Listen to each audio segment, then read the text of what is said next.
Al-Imam Ibnu Qayyim rahimahullahu taala dalam kitabnya Madarijus Salikin mengatakan bahwasanya al-iman nisfan, nisfu as-sabr wa nisfu asy-syukr. Bahwasanya iman itu terdiri atas dua, atau iman kalau kita belah menjadi dua, setengahnya sabar, setengahnya syukur. Maka barang siapa yang bisa menggabungkan antara syukur dan sabar, maka telah sempurna imannya. Oleh karenanya Allah dalam Al-Qur'an menyebutkan dalam 4 tempat. Semuanya Allah berfirman, "Inna fi dzalika laayatin likulli sabarin syakur." Sungguhnya yang pada demikian itu ada tanda-tanda keagungan Allah bagi orang-orang yang sabarin syakur, yang senantiasa bersabar dan senantiasa bersyukur kepada Allah Subhanahu wa taala. Di sini sampai dalam 4 ayat Allah gabungkan antara sabar dengan syakur, yang menunjukkan jika seorang dalam dirinya tergabung keduanya, bersabar dan bersyukur, maka telah sempurna imannya. Karena kondisi manusia tidak luput kecuali dari dua hal, mendapat anugerah dari Allah atau sedang diuji oleh Allah Subhanahu wa taala. Jika dia mendapat anugerah, maka hendaknya dia menjadi orang yang bersyukur. Jika dia diuji oleh Allah, maka hendaknya dia menjadi orang yang bersabar. Maka dikatakan tanda kebahagiaan adalah 3. Idza u'tiya syakara wa idza butuliya sabara wa idza adnaba istaghfar.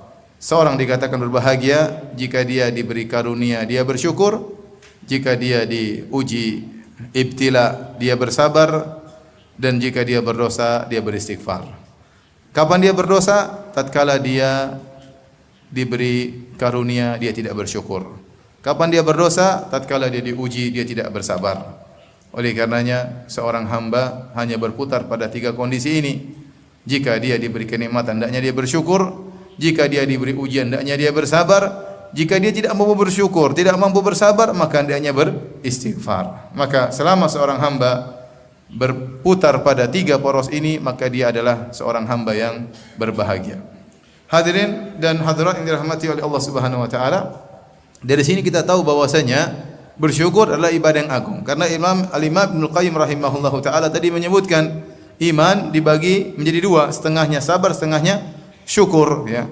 Banyak orang bisa menghadirkan sabar itu ibadah, banyak. Tapi terkadang terlalaikan bahwasanya syukur juga ibadah kepada Allah Subhanahu wa taala. Sebagaimana seorang dituntut untuk bisa bersabar dalam ujian, dia juga dituntut untuk bisa bersyukur tatkala diberi kenikmatan. Karena begitu agungnya syukur kepada Allah sampai para ulama berselisih mana yang lebih afdal, seorang hamba yang pandai bersyukur ataukah seorang hamba yang pandai bersabar. Khilaf di kalangan para ulama. Apakah mana yang lebih afdal, al-ghaniyus syakir, seorang yang diberi kecukupan yang bersyukur, atau al-miskinus sabir, atau orang yang miskin yang bersabar, ya. Kenapa? Karena dua-duanya adalah ibadah yang agung. Sebagian ulama berpendapat bahwa yang lebih afdal adalah al-ghaniyus syakir, yang diberi kenikmatan dia bersyukur, dan sebagian ulama berpendapat bahwasanya yang lebih afdal adalah yang miskin dan bersabar, ya. Namun yang lebih benar kata Imam Ibn Taimiyah rahimahullahu taala bahwasanya yang paling afdal di antara keduanya, antara yang kaya bersyukur dan miskin yang bersabar, adalah yang paling bertakwa di antara keduanya. Siapakah takwanya yang lebih tinggi? Apakah syukurnya yang membuat dia takwanya lebih tinggi, ataukah sabarnya yang membuat takwanya yang lebih tinggi? Mana yang lebih bertakwa di antara keduanya? Maka itu adalah yang lebih afdal. Akan tetapi, ya, seorang, ya, menerima apa yang Allah gariskan. Jika dia diberi kenikmatan hendaknya dia bersyukur, jika dia diberi ujian maka hendaknya dia bersabar.